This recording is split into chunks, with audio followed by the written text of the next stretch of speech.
Olá, tudo bem? Espero que você esteja tendo um ótimo tempo conosco aqui, seja assistindo nossos vídeos, ouvindo podcast. A nossa esperança é que isso seja uma ótima ferramenta para trazer valor para a sua vida, para que você seja edificado. E se você quiser, algum dia, visitar-nos e conhecer o nosso trabalho, fique à vontade. Nós estamos aqui em Volta Redonda, sempre aos domingos, às 10 horas da manhã ou às 7h30 da noite. Vai ser um prazer te receber. No mais, fique conosco, aproveite o conteúdo, que Deus te abençoe. Um abraço.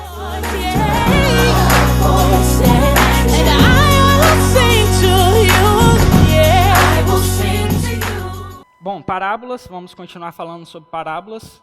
A parábola de hoje vai dar para aprender muitas coisas. Dá para aprender sobre justiça, dá para aprender sobre reino, que a maioria das parábolas fala sobre reino. Dá para aprender sobre soberania, dá para aprender sobre graça, dá para aprender sobre eleição. Só que não vai dar para falar disso tudo, então a gente vai ter que escolher um assunto aqui para conversar hoje. Para começar, eu queria dar um exemplo, 2 exemplos, na verdade, que são exemplos comparativos. Vou pegar aqui as 4 primeiras pessoas da fileira. Ciro... eu já esqueci o nome do cara. Danilo. Que vergonha, Danilo. Ciro, Danilo, Marcelo, Lohane. Beleza, vou usar vocês 4, que são os primeiros aqui. Imagina que tinha uma prova para vocês fazerem.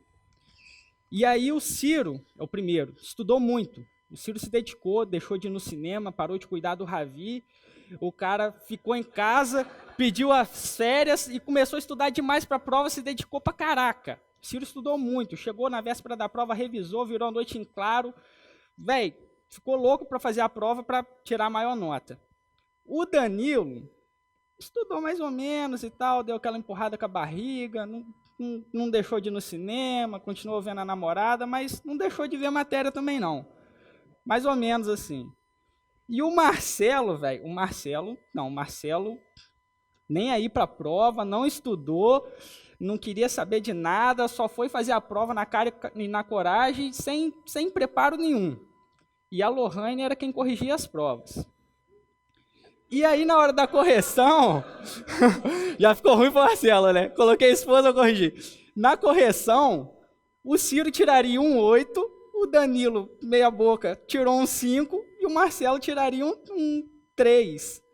Só que aí a Lohane, na hora de corrigir lá, ela meio que, vou fazer uma média aqui, vou dar tudo igual, vou dar 5 para todo mundo. Pegou, deu 5 para os 3. Para o Marcelo, a Lohane foi generosa. Ou gente boa, né, passou a mão na cabeça, foi legal com o Marcelo. Com o Danilo, normal, foi justo. Danilo ia tirar 5 mesmo, continuou com 5. Agora, com o Ciro foi sacanagem. Pô, o Ciro deixou de cuidar do Ravi, largou o cinema, virou a noite em claro, era para tirar um notão e a Lohane vacilou e deu um 5 para ele. Esse tipo de ver nosso é o que a gente chama de justiça aristotélica, né, que é a nossa forma de ver a justiça. Para a gente, justiça é isso, é meio que por mérito, né? Então, você fez por onde, você merece. Você não fez por onde, não merece. Fez certo, ganha elogio, ganha recompensa. Fez errado, vai ganhar uma punição ou um castigo. E agora eu vou pegar um outro exemplo, que é um exemplo bíblico, para a gente ver um outro aspecto de justiça. E agora eu vou usar o ladrão da cruz e Judas. O ladrão da cruz, ele era chamado de salteador. Esse cara, ele provavelmente, não fala muitos detalhes, mas quando fala salteador na Bíblia, é o cara que roubava cargas. Então esse cara, ele era agressivo, ele roubava as coisas à força, parava o carro do cara, roubava a carga, podia bater no cara ou matar. O cara estava trabalhando, ele tirava tudo do cara e vendia. Ou seja, ele não levou uma vida maneira. Esse ladrão da cruz, que estava pregado na cruz do lado de Jesus na hora. Não levou uma vida maneira. Não fez por onde. Então ele viveu provavelmente a vida toda desse jeito, mas chegou no final da vida, no último minuto, ele admitiu que Jesus não devia estar ali e reconheceu Jesus e Jesus falou que naquele dia mesmo ele ia estar com ele no paraíso. Ou seja, no último segundo ele foi salvo. Esse é o ladrão. Agora o Judas é totalmente o contrário. Judas andava com Jesus, comia com Jesus, aprendia com Jesus, pregava com Jesus, não levou uma vida de sacanagem, o cara levou uma vida na moral, era bom. Judas curava, tinha dom de cura, curava as pessoas, fazia as curas. E no final da vida de Judas, ele deu mole, traiu Jesus, vacilou, pisou na bola. E na Bíblia fala que ele foi condenado. E aí o que eu quero deixar para a gente começar a pensar é, isso é justo ou injusto? Porque no nosso ver de justiça, o que a Lohane fez com o Marcelo pode ser injusto, talvez não, mas com o Ciro é injusto. O Ciro não merecia tirar 5. E se a gente olhar com esse mesmo olho, com esse mesmo aspecto, para Judas e para o ladrão na cruz, a gente pode começar a pensar que isso também não é muito justo, não. Porque o ladrão viveu a vida inteira pecaminosa e no final foi salvo. E Judas foi o contrário, viveu a vida inteira na moral e chegou no final foi condenado por causa de um vacilo no final. Se a gente manter dessa forma, a gente pode começar a ver que parece injustiça. E aí, na parábola, a gente vai começar a ver como que funciona essa justiça. Ou se é justiça mesmo, ou se é injustiça mesmo. Umas perguntas interessantes que a gente pode fazer, ou que alguém já deve ter feito, ou que você já possa ter ouvido, é que se Deus é injusto quando uma criança morre. É estranho, né? A gente vê, poxa, uma criança inocente, não fez nada de errado, por que acontece isso? Isso parece uma injustiça. Criança pequena morrer? Caramba, não tinha um porquê. Ou uma pessoa que é muito boa tem uma doença muito séria. Eu, pô, aquele cara faz bem para todo mundo, o cara, pô, ajuda todo mundo, o cara, gente boa demais, aí ele tem câncer, uma doença terminal, começa a sofrer muito, você fica se perguntando, ou alguém fica se perguntando e você vê ela se perguntando o porquê daquilo. A pessoa fica se perguntando o porquê dessa injustiça, por que isso está acontecendo.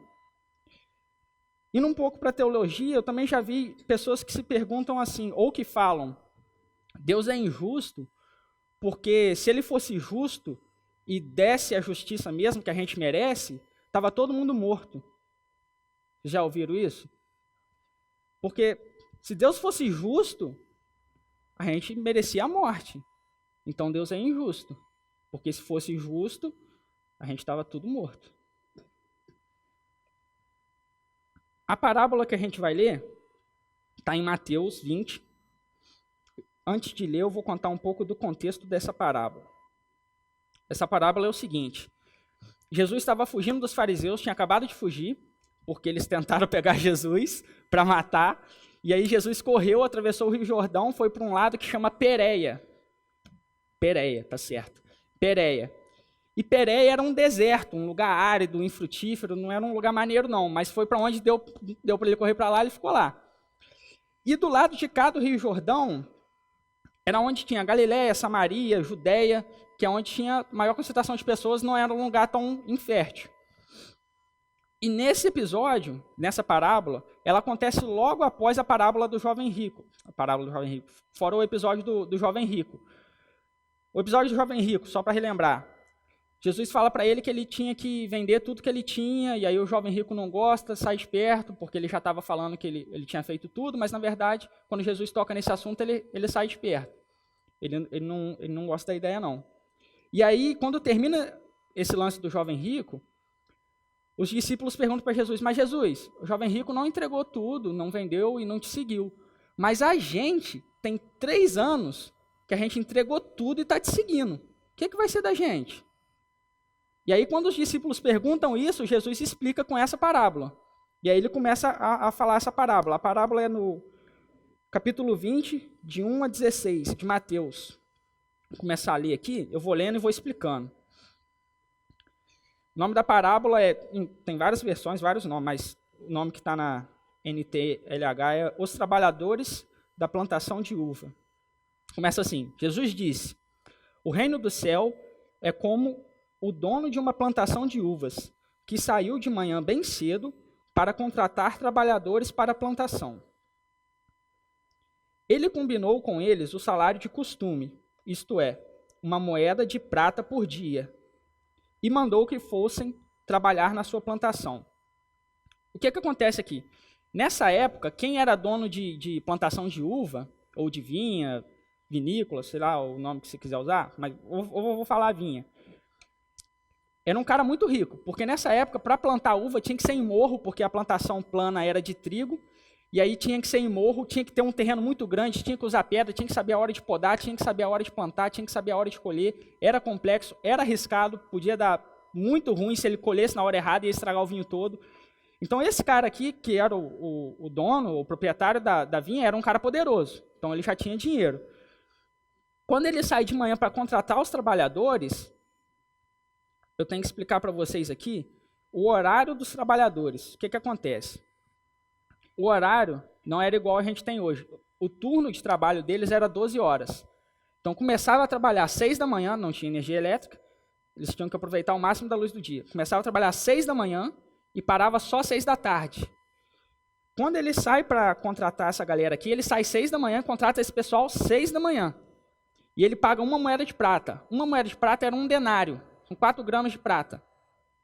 E ele está sendo muito generoso em dar 1 denário. Aqui está falando que é um salário de costume. Porque na época, um dia de trabalho era 1 denário.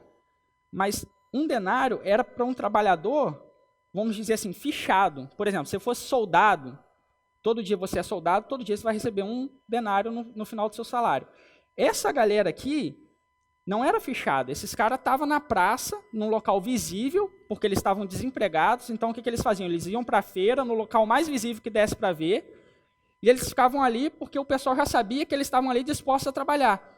E como eles estavam ali necessitados, desesperados, porque se eles não trabalhassem naquele dia, não ia comer, porque o salário era por dia, eles não iam ter como alimentar a família, eles estavam abafados. Então, qualquer moeda que se oferecesse para eles estava no lucro. Dificilmente chegava alguém e dava 1 denário para eles trabalhar por dia. Então, esse proprietário da vinha estava sendo muito generoso com eles. Aí combinou o salário de costume e eles foram trabalhar. Essa foi a primeira galera. Versículo 3.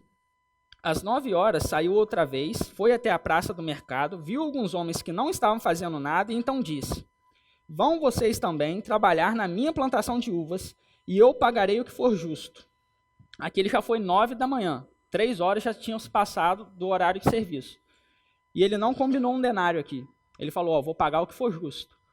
Como ele já era dono de vinha, provavelmente esses caras já viram que ele já tinha levado uma galera e já tinha oferecido 1 denário, eles falaram, esse cara aí é de confiança, parece ser um cara gente boa, ele falou que vai pagar o que é justo, eu estou precisando, eu vou trabalhar. E aí eles foram também para trabalhar na vinha. E eles foram, versículo 5. Ao meio-dia e às 3 horas da tarde, o dono da plantação fez a mesma coisa com outros trabalhadores. Ou seja, meio-dia, já tinha passado metade do expediente de trabalho, 6 horas. Então a galera que foi meio-dia ia trabalhar só 6 horas. E ele falou também, vou pagar o que for justo. 3 da tarde, faltava 3 horas para acabar o expediente. Estava no final do dia. Vou pagar o que é justo. A galera foi trabalhar na vinha. Continuou. Quase às 5 da tarde, quando ele... Eram quase 5 horas da tarde, quando ele voltou à praça. Viu outros homens que ainda não estavam ali e perguntou, por que vocês estão o dia todo aqui sem fazer nada? Os homens responderam, é porque ninguém nos contratou. Então ele disse, vão vocês também trabalhar na minha plantação. Essa galera que estava às 5 da tarde, ali ainda, esses caras provavelmente já estavam desanimados, tristes. E já estavam no desespero, porque 5 da tarde, a esperança de ser contratado para trabalhar é mínima. Mas eles estavam ali ainda na praça, estavam consistentes. Mas esses caras aqui, provavelmente, ou eram uma pessoa de idade, ou era uma pessoa fraca, ou o pessoal já conhecia eles, já sabia que eles eram ruins de serviço, ou era uma pessoa debilitada, podia ter uma doença ou alguma necessidade. Porque na ideia aqui, os que são contratados primeiros são os mais jovens, os mais fortes. Então, provavelmente, escolheu Pedro, braço longo, bom para cortar uva. Bernardo, carregador de uva, excelente. Então, dava para encher a mochila do Bernardo de uva. Essa galera ia primeiro. Aí depois, a pessoa que tem mais idade, que é mais cansada, mais debilitada, menor, mais fraca, vai ficando por último. 5 horas da tarde, esses caras aqui já estavam sem esperança nenhuma de ser contratado. Mesmo assim, ele foi lá e falou, vou pagar o que é justo, vai trabalhar na vinha. 5 da tarde, esses caras iam trabalhar menos de 1 hora. Beleza, todo mundo trabalhando na vinha. Detalhe aqui, por que vocês estão o dia todo aqui sem fazer nada? Eles não estavam ali porque eles queriam. Eles estavam ali porque eles estavam precisando. Falou, ninguém contratou a gente está aqui sem fazer nada, não é porque a gente quer trabalhar, mas na verdade é que ninguém contratou. Então eles não estavam ali, tipo, à toa, de propósito, eles não eram vagabundões, assim, eles não estavam de sacanagem, eles queriam trabalhar, porque provavelmente eles tinham família, eles tinham que alimentar. Então, quando eles recebem o denário no final do dia, eles pegam e alimentam a família deles. No fim do dia, versículo 8, ele disse ao administrador, chame os trabalhadores, faça o pagamento, começando com os que foram contratados por último e terminando pelos que foram contratados primeiro. Os homens que começaram a trabalhar 5 horas da tarde receberam 1 moeda de prata cada um. Então, os primeiros homens que tinham sido contratados pensaram que iam receber mais, porém, eles também receberam 1 moeda de prata cada um. Imagina só, terminou o expediente. Essa galera que chegou trabalhou menos de 1 hora. O dono da vinha chamou um administrador, falou, ó, bota a galera em fila, vai começar pelo último que chegou e vai terminar pelo primeiro. Vai pagando 1 denário para cada um. Imagina o Pedro e o Bernardo lá no final da fila, cansado. Esse trabalho aqui é sugado. Na vinha é sol quente, carregando uva, cortando, se arranhando, com bicho, inseto picando. É sugado. O Pedro e o Bernardo estavam exaustos. Ia chegar em casa, comer o pão, deitar e dormir. Estava exausto. Lá no final da fila. Aí eles veem o cara que chegou, que trabalhou menos de 1 hora, ganhando 1 denário. Aí o Pedro, já expectativa lá em cima, falou, caraca, esse cara trabalhou menos de 1 hora, está ganhando 1 denário. Eu vou ficar como? Rico hoje, vou ganhar um monte de dinheiro. Esse cara vai me pagar muito, muito generoso. Ele está sendo muito generoso com eles. Eu que cheguei 6 horas, trabalhei o dia inteiro, vou ganhar muito mais que esses caras. Esses caras trabalharam 1 hora só, eu trabalhei 12. Então a expectativa do Pedro e do Bernardo, ó, lá em cima. A fila começou a andar, todo mundo ganhando 1 denário. Na hora que chegou no pagamento do Pedro, do Bernardo, 1 denário também. Olhando, tá de sacanagem, né? Pô, trabalhei 12 horas, cara, o outro trabalhou 1 hora só. Aí, presta atenção, eles começaram a resmungar. Pegaram o dinheiro, começaram a resmungar contra o patrão, dizendo, esses homens que foram contratados por último, trabalharam somente 1 hora, mas nós aguentamos o dia todo debaixo do sol quente. No entanto, o pagamento deles foi igual ao nosso. Injusto, no nosso ver. Parece injusto. Aí o dono disse a um deles, porque o dono escutou. Esse resmungar aqui é tipo aquele cochicho assim, pô, sacanagem isso aí que ele está fazendo com a gente, cara. Não é tão baixo, mas também não é tão alto, entendeu? Tipo assim, eu quero que ele escuta para ver se ele entende que ele está errado, mas também não estou falando direto com ele, não. E aí o patrão escutou. Aí o patrão veio e falou, escute, amigo, eu não fui injusto com você. Você não concordou, não ri não, pô. Eu não fui injusto com você. Você não concordou em trabalhar o dia todo por 1 moeda de prata? Porque no começo, vocês lembram que ele falou assim, ó, você vai trabalhar 12 horas na vinha e eu vou pagar 1 denário para vocês. Os caras não vieram trabalhar? Foi isso que ele tinha combinado. Ele cumpriu o combinado aqui. Então ele não está sendo injusto. Pegue seu pagamento, vá embora, pois eu quero dar a este homem que foi contratado por último o mesmo que eu dei a você. Por acaso eu não tenho dinheiro? Por acaso eu não tenho direito? Mexi onde não devia aqui. Por acaso eu não tenho direito de fazer o que eu quero com o meu próprio dinheiro? Ou você está com inveja porque fui generoso com ele? Ou seja, deu uma mijada no cara, né? Falou, pô, te paguei, não podia falar isso não, depois o Iago edita, foi mal. Ai, Iago, me ajuda, ele vai fazer mesmo, eu já estou esperando. Ai, que vacilo. Olha só. Pera aí. Me ajuda aí, pô. Por acaso, eu fui injusto com você? Não foi, porque ele cumpriu o combinado. E aí os caras ficaram resmungando, ele falou, cara, o dinheiro é meu, eu falei para você que eu ia te pagar 1 denário para você trabalhar um dia, você trabalhou um dia, eu te paguei 1 denário. O que eu combinei com o outro é problema do que eu combinei com o outro. Pronto, acabou, pega o seu dinheiro, cala a boca e ó, toca pro seu rumo. Foi isso que ele falou pro cara. Aí Jesus terminou dizendo, não, teve uma parada antes. Ele falou assim, você tá com inveja? Porque no lugar desses caras, provavelmente eu ficaria com inveja. Se eu estivesse no final da fila, trabalhasse 12 horas, o outro trabalhou 1 hora, muito pouco. Trabalhei o dia inteiro, estou cansadão. O outro chegou, trabalhou pouquinho, ganhou 1 denário, eu ganhei 1 denário. Quando chegasse a minha vez, eu podia até não falar com o cara. Mas o pensamento, no mínimo, o pensamento na minha cabeça ia passar. Pô, isso aí não está certo, não. Ou esse cara é ruim de matemática, ou tem alguma coisa errada aí que, pô, 1 denário só, sacanagem. Eu ia pensar igual os caras, porque a inveja está implícita na gente. A gente nasceu com isso já. A gente vê uma outra pessoa que talvez não merecia ganhar aquilo tudo que está ganhando, e a gente vê a gente ganhando talvez menos, numa situação dessa, a gente pode ficar com esse pensamento de, pô, tá errado isso aí. Isso é inveja. E aí ele falou, você está com inveja? E aí quando Jesus termina a parábola, ele fala assim, aqueles que são os primeiros serão os últimos, e os últimos serão os primeiros. Fim da parábola. O que a gente pode perceber aqui, fazer uma alegoria, lá no primeiro versículo fala que a parábola é sobre o reino. Então, alegoricamente, a gente pode ver que o reino é a vinha. Dá para a gente fazer essa ligação facilmente. Quando você começa a ler a parábola, você bate o olho e você consegue entender que o reino é a vinha. E o proprietário da vinha, quem que é o proprietário do reino? Deus. Então, quem é o rei? Deus. Quem é o proprietário da vinha? Deus. Então, a gente já consegue fazer essa ligação também. Os trabalhadores. Quem que Deus leva para trabalhar no reino? Nós. A gente estava desempregado. Ou seja, em pecado. A gente começar a fazer a alegoria e uma analogia. Nós seríamos os trabalhadores.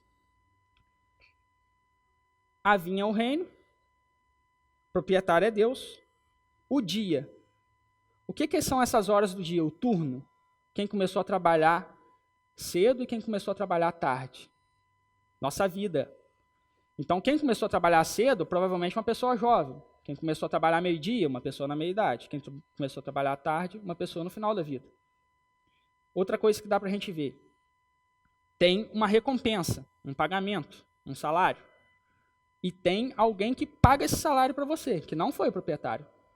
O proprietário chamou um administrador, falou, organiza a galera e paga eles. Então, na alegoria, a gente pode ver que quem está pagando é Jesus. Porque é ele que dá a recompensa para a gente. E esse pagamento é a graça, a salvação, vida eterna. Com essa alegoria aqui, a gente pode começar a falar sobre justiça, que é o principal assunto que a gente vai falar hoje. E essa justiça está totalmente ligada ao salário, porque é baseado no salário que a gente vê se é justo ou injusto. Porque a gente leva para o mérito. Então, quem trabalhou muito ia ter que ganhar mais. Agora, eu queria falar uma coisa que eu tenho que me incluir, que pode ser um pouco duro, mas não tem como continuar a mensagem sem falar isso.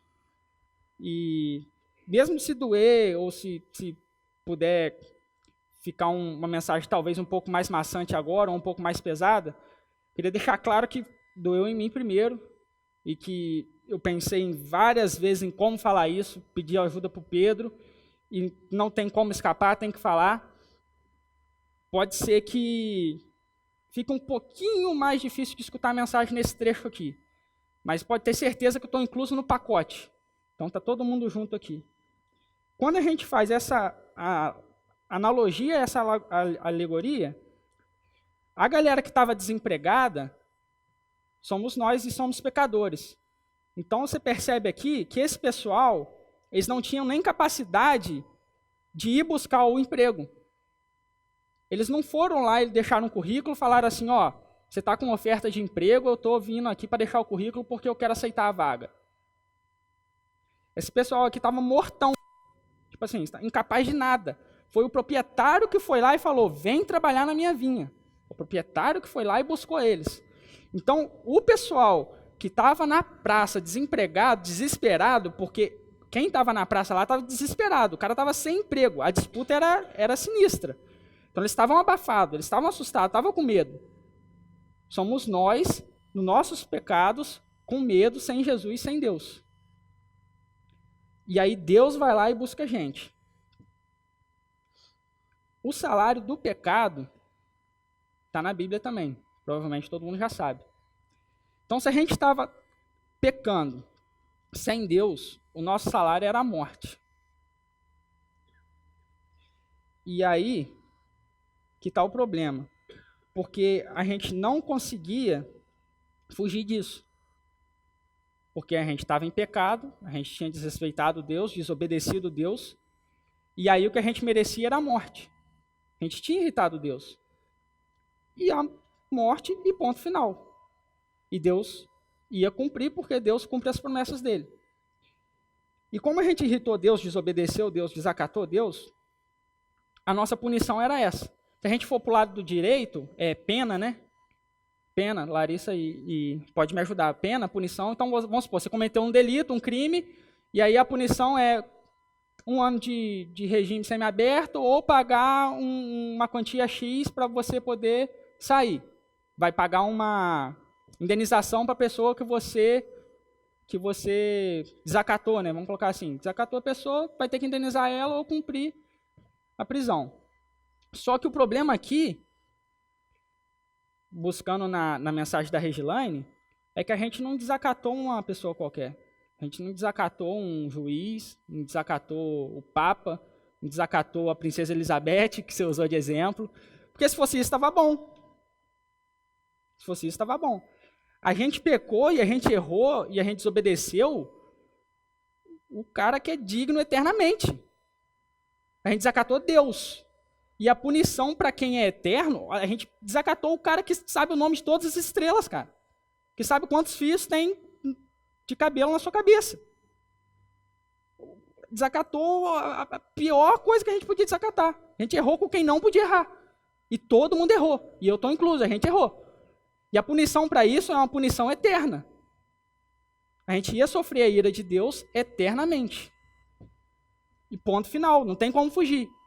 A gente não consegue pagar isso aqui, a gente vai ter que cumprir. Acabou. Estamos ferrados. Eternamente ferrados. É tenso. É muito tenso. E aí, com essa condenação eterna que a gente estava, que a gente tinha que cumprir, porque a gente ofendeu uma entidade eterna, Deus, a gente ia sofrer a ira de Deus. E a ira de Deus é difícil de descrever. Se eu tentar explicar a ira de Deus aqui, é muito difícil. Porque se a gente tentar, a gente não ia aguentar. A ira de Deus ia fulminar a gente, obliterar, destruir, acabar, ia apagar a gente da existência.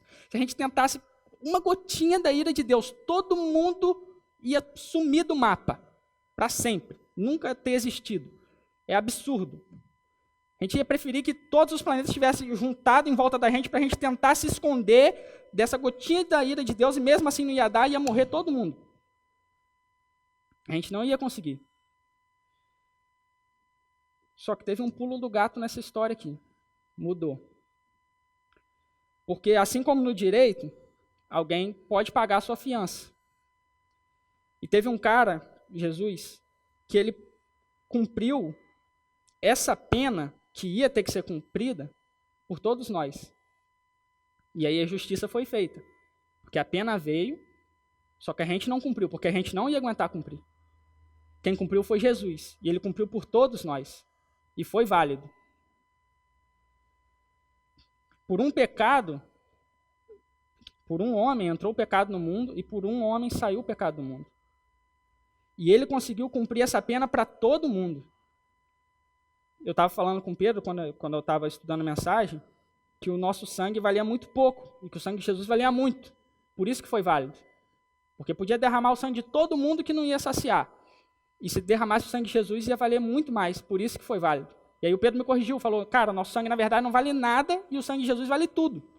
Por isso que foi válido, por isso que deu certo, por isso que a justiça foi cumprida aqui. Porque a pena veio e Jesus pegou o cálice, cheio da ira de Deus, tomou todinho na cruz, quando ele fala, Pai, por favor, se possível, passa de mim esse cálice, ele não estava com medo da cruz, não estava com medo do cravo, da coroa de espinho. Óbvio que Jesus, homem, estava com medo, sentir dor não é bom. E ele sentiu muita dor, foi muito humilhado, não era maneiro. Mas ele era Jesus, cara, ele não estava com medo disso. Ele estava com medo da ira de Deus que ele ia sofrer. No nosso lugar, ele pegou todos os pecados de todo mundo, de todos os trabalhadores que estavam à toa, ele puxou tudo para ele e ele cumpriu sozinho a nossa pena. E aí a justiça foi feita. A punição foi cumprida e o justo tornou nós que somos injustos justificados. E aí a gente conseguiu. E aí a gente foi trabalhar na vinha. E aí a justiça foi feita. E aí a gente percebe que, na verdade, Deus não é injusto. Deus é justo. Ele é sempre justo. Sempre. E ele é justo e generoso. Porque a recompensa que a gente recebeu foi igual. Não importa quem chegou cedo, quem chegou tarde, quem chegou no meio do expediente, todo mundo recebeu aquilo que não merecia. E foi justo para todo mundo. Todo mundo recebeu igual, todo mundo não merecia. Então foi justo para todo mundo. Não importa se você foi perdoado muito, se você foi perdoado pouco. Não importa se chegou cedo, se chegou tarde. O que importa é que todo mundo foi salvo. Todo mundo tem chance de trabalhar na vinha. E um detalhe, no final a gente consegue ver que Deus é soberano. Ele chama quem Ele quer, na hora que Ele quer, do jeito que Ele quiser, para trabalhar do jeito que Ele quiser. Ele chama da forma que Ele quiser, é tudo do jeito dele. E a gente tem que ser grato. A gente não pode ficar igual esse pessoal da parábola aqui, que no final ficou resmungando. Pô, os caras trabalharam, estavam desesperados, sem emprego. Trabalharam, e aí depois no final recebeu o pagamento e ficou choramingando, por causa da inveja. Na verdade, esses caras aqui, eles tinham que ser os mais gratos. Porque o pessoal que chegou no final, cara, eles passaram o dia inteiro abafado, com medo de não levar o pão para o filho. E esse cara foi contratado mais cedo, ou seja, ele já estava garantido. Então esse cara, ele tinha que estar mais feliz que os outros, porque ele começou a trabalhar mais cedo. Na verdade, ele ficou questionando. Mas vamos ver agora o cara que chegou por último. Também tinha que estar muito feliz. Porque você ser contratado no final da vida, ou no final do expediente, é muito feliz também, porque a chance disso acontecer era muito pequena. Então você passou a vida inteira em delito e foi contratado no final. Cara, você foi muito perdoado. A gente foi muito perdoado. A gente está muito feliz. A gente tem que agradecer muito. Essa parábola é sobre justiça, mas é também sobre a gratidão. A gente tem que ser sempre grato. Tem que dar graça em tudo. A gente tem que aceitar o que Deus faz e pronto. Aceita que dói menos, mas se doer mais também, aceita também. Porque o que Deus faz é sempre melhor para a gente. A gente acha que a gente consegue cuidar de nós mesmos, que, se eu cuidar, eu sei cuidar de mim, eu cuido de mim bem. Mas, na verdade, se a gente entregar para Deus cuidar, Deus cuida da gente muito melhor do que a gente imagina. A recompensa que Ele dá para a gente é muito maior do que a gente precisava. Esse pessoal aqui não merecia um denário, nenhum deles, nem o que chegou primeiro. E mesmo assim Ele deu um denário para todo mundo. Levou todo mundo para trabalhar na vinha. Deus é muito generoso e Deus é muito justo. Vamos agradecer mais. Se a gente está trabalhando, vamos agradecer. Se você foi chamado para trabalhar, vamos agradecer. Independente da função. Tem gente que é chamado para cortar a uva, tem gente que é chamado para carregar a uva. Tem gente que é chamado para pregar, tem gente que é chamado para louvar. Não importa a função. Foi chamado, agradece porque você está trabalhando. E é mérito de Deus. Ele é soberano. Se você está escutando isso aqui hoje, ou se você está vendo esse vídeo hoje, primeira vez que você está vendo isso, é porque Deus, não é mérito seu, já estou te adiantando. Deus colocou uma pequena vontade em você de você dar a chance de ver isso. Ou se você veio aqui porque você já está com vontade, é porque Deus colocou a vontade em você. Porque nós mesmos, a gente estava igual a galera lá, incapazes de vir sozinhos. Deus que chama a gente. Deus que capacita a gente. Deus que vai lá e busca a gente, coloca a vontade na gente para a gente poder vir. É tudo mérito de Deus, não tem mérito nosso aqui. A gente tem que ser grato a Deus. Show? Foi rapidinho, mas eu acho que deu para entender um pouquinho. De justiça e de graça. Valeu, até a próxima.